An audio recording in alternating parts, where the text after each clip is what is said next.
छठ में जैसा कि अभी पता चला है कि कुछ लोगों को गोली मार दी गई जो घाट से लौट रहे थे। हम समझते हैं कि छठ ही एक ऐसा पर्व था जहाँ पर इस तरह की घटनाएं नहीं होती थी।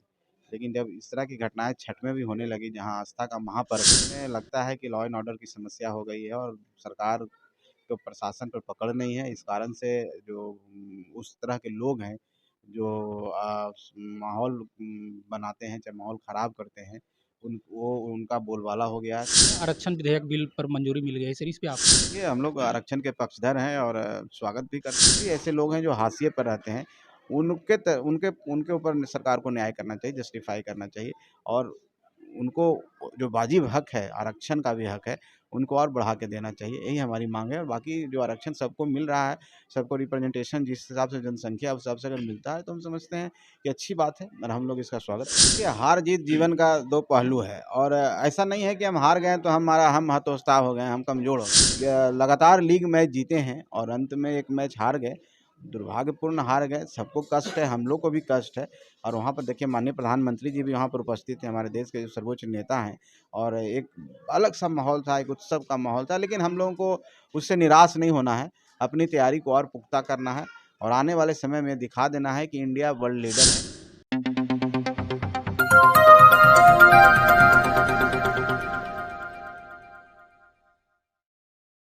नमस्कार, प्रणाम। मैं वीरेंद्र कुमार, आप देख रहे हैं सत्या टीवी गया बिहार। अभी हमारे साथ बातचीत करने के लिए पूर्व मंत्री संतोष मांझी जी हैं और आज जो है छठ पूजा का पारण है। चारों बगल खुशियां हैं, खुशियां। और छठ पूर्व जितने भी पर्व थे उसका समापन हुआ और वहीं एक नहीं, सबसे पहले मेरा चैनल में आपका स्वागत है। बहुत धन्यवाद वीरेंद्र जी और मेरी शुभकामना है कि आप आगे बढ़ें, जिस हिसाब से आप लोग सत्य दिखाने की कोशिश करते हैं निर्भीक होकर के। निश्चित तौर पर पत्रकारिता आप लोगों का रंग जिंदा है और मेरी शुभकामना है आपको।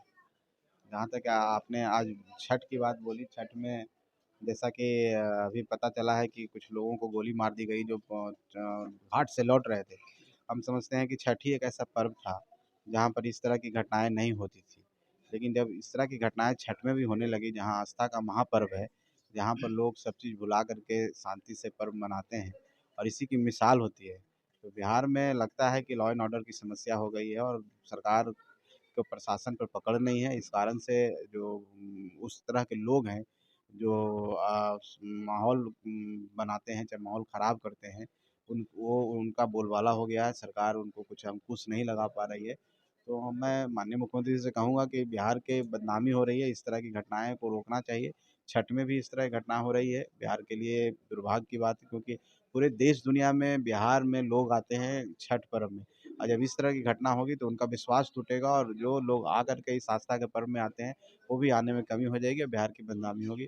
तो हम समझते हैं कि सरकार को इससे सबक लेकर के उन पर कार्रवाई करनी चाहिए और ऐसे लोगों को दंडित करना चाहिए। सर वही सर, बिहार में आरक्षण विधेयक बिल पर मंजूरी मिल गई है सर, इस पे आप क्या कहना चाहेंगे? देखिए, हम लोग आरक्षण के पक्षधर हैं और स्वागत भी करते हैं, लेकिन हम लोग का कुछ इश्यू पर, कुछ मुद्दों पर हम लोग को है कि भाई कुछ लोगों को जिस तरह से सरकार ने सर्वे किया है, आर्थिक हो, सामाजिक सर्वे हो, उस आर्थिक सामाजिक सर्वे में जो डेटा दिया गया, उस डेटा पर हम लोग की आपत्ति है और उस हिसाब से मान लीजिए कि एक समाज है, भूया मुसर समाज है, उसको बताया गया है कि इतने परसेंट अमीर हैं, लेकिन हम लोग भी उसी समाज से आते हैं और इसी समाज में रह रहे हैं और समाज के दूसरे लोगों को भी देख रहे हैं। तो हम समझते हैं कि अगर किया जाए, उनसे कंपेयर किया जाए तो और लोगों से उनकी स्थिति बहुत ही ख़राब है, दयनीय है, जो भी बोल सकते हैं। तो उनको उस तरीके से उनको अगर तौलना है कि इतना परसेंट वो अमीर हो गए, तो अगर उतना परसेंट अमीर हो गए तो निश्चित तौर पर सरकार की जो योजनाएँ हैं अगर उसके अनुसार बनती है, तो कहीं न कहीं उनको परेशानी होगी, कहीं न कहीं वो महरूम होंगे उन सुविधाओं से और जब वो सुविधाएँ उनको नहीं मिलेगी तो जो उनके बीच में जो गरीबी है, जो इलिटरेसी है और भी जो अंधविश्वास कहते हैं और भी जब अभी तक सदियों से दबे कुचले समाज जिसको हम कहते हैं, वंचित समाज कहते हैं, वो वहीं पर रह जाएगा, आगे नहीं बढ़ पाएगा। तो सरकार को चाहिए कि उन उन समाज को ख़ास करके जिसको आपने महादलित बनाया था और महादलित बनाने के पीछे आपकी परिकल्पना यही थी कि दलितों में भी कुछ लोग पिछड़े हुए लोग हैं, उनको महादलित बना करके, लेकिन आप महादलित का शब्द को ही ख़त्म कर दिए और सब लोगों को महादलित बना दिए। उसमें हमारा कुछ कहना नहीं है, लेकिन आज भी ऐसे लोग हैं जो हाशिए पर रहते हैं। उनके उनके ऊपर सरकार को न्याय करना चाहिए, जस्टिफाई करना चाहिए और उनको जो वाजिब हक है, आरक्षण का भी हक है, उनको और बढ़ा के देना चाहिए, यही हमारी मांग है। और बाकी जो आरक्षण सबको मिल रहा है, सबको रिप्रेजेंटेशन जिस हिसाब से जनसंख्या उस हिसाब से अगर मिलता है तो हम समझते हैं कि अच्छी बात है और हम लोग इसका स्वागत करेंगे।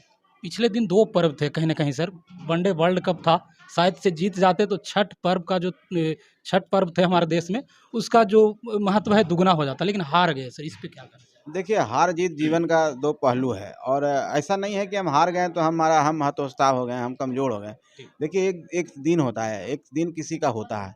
आज समय आपका बहुत अच्छा है, कल नहीं भी हो सकता है। देखिए, इंडिया टीम को मेरी शुभकामना है और हम समझते हैं कि हम कुछ बेहतर करते तो एक रिज़ल्ट कुछ और होता, लेकिन जो रिज़ल्ट मिला है उसको हम सबको सहमति करना चाहिए, मानना चाहिए और उसके लिए ये नहीं है कि हम छठ पर्व को हम मायूस हैं, चाहे कुछ और हैं। हम लोग को आगे की तैयारी उन उन गलतियों से सीखना चाहिए। हम जब लगातार लीग मैच जीते हैं और अंत में एक मैच हार गए, दुर्भाग्यपूर्ण हार गए, सबको कष्ट है, हम लोग को भी कष्ट है और वहाँ पर देखिए माननीय प्रधानमंत्री जी भी वहाँ पर उपस्थित हैं, हमारे देश के जो सर्वोच्च नेता हैं और एक अलग-सा माहौल था, एक उत्सव का माहौल था, लेकिन हम लोगों को उससे निराश नहीं होना है, अपनी तैयारी को और पुख्ता करना है और आने वाले समय में दिखा देना है कि इंडिया वर्ल्ड लीडर है, चाहे वो किसी भी सामाजिक क्षेत्र में हो, चाहे खेल के क्षेत्र में हो और हम लोग अपने मेहनत से निश्चित तौर पर आने वाला समय में दिखाने की कोशिश करेंगे कि हम लोग किसी को हराने में क्षमता हमारी है। जी, तो बाकी विशेष आप लोग कमेंट में प्रतिक्रिया दीजिएगा और वीडियो को शेयर कीजिएगा। जय हिंद।